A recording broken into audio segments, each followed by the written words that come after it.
চা বসিয়ে দিলাম। চা হয়ে গেছে, চা ঢেলে নিলাম। ঢেলে নিয়ে তোমাদের দাদাকে চা দিয়ে দিলাম। এদিকে আমার চা নিয়েও চা খেতে বসে পড়লাম। গুড মর্নিং বন্ধুরা, শর্ট লাইফস্টাইল দীপার আরেকটি নতুন ব্লগ নিয়ে তোমাদের সামনে হাজির হলাম।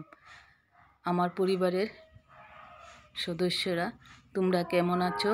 আশা করি ভালো আছো। আমিও ভালো আছি।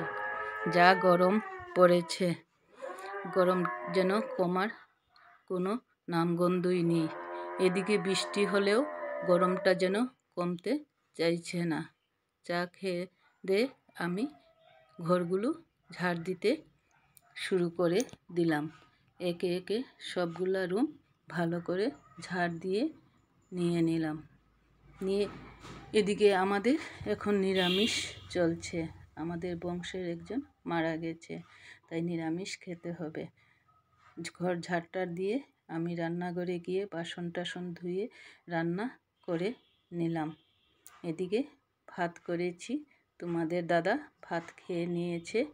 আর এদিকে পনির দিয়ে চানার ডাল রান্না করেছি। তোমাদের দাদা খেয়ে বলেছে খুব ভালো হয়েছে। গরমের মধ্যে হালকা পাতলাই রান্না করেছি। আর এদিকে মিষ্টি কুমড়োর, পটল আর কারকুল ভাজা করেছি। এই হচ্ছে আজকে দুপুরে মেনু। তারপর রকির জন্য ভাত নিয়ে দিলাম। নিরামিষ থাকা সত্ত্বেও ওর জন্য আলাদা করে মাছের ডিম এবং মাছ বেছে রেখে দিয়েছিলাম, সেগুলো দিয়ে ওকে মেখে দিয়েছি। এদিকে দই দিয়ে ওর জন্য ভাত মেখে দিয়েছি।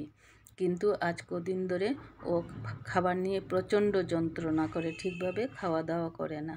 তারপর আমি একটু বাইরে গেলাম। ঘরে কিছু কাপড় ছিল ভিজে, সেগুলো নিয়ে বাইরে মেলতে গেলাম।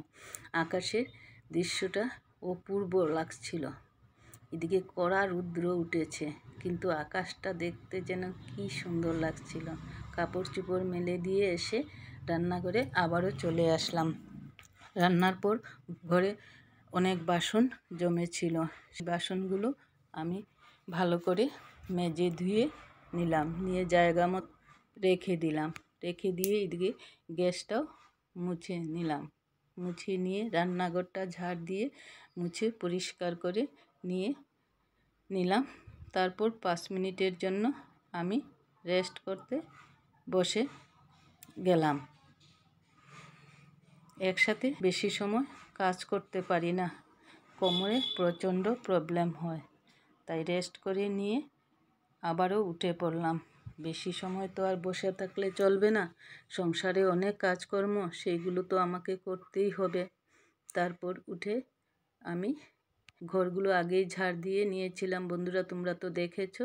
এখন একে একে প্রতিটা রুম মুছতে শুরু করে দিলাম।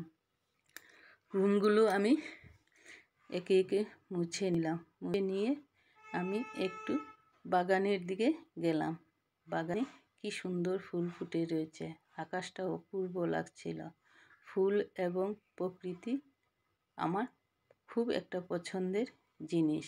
সূর্যকে এদিকে কালো সাদা মেঘে ঢেকে রেখে দিয়েছে, দেখতে যেন কি অপূর্ব লাগছে।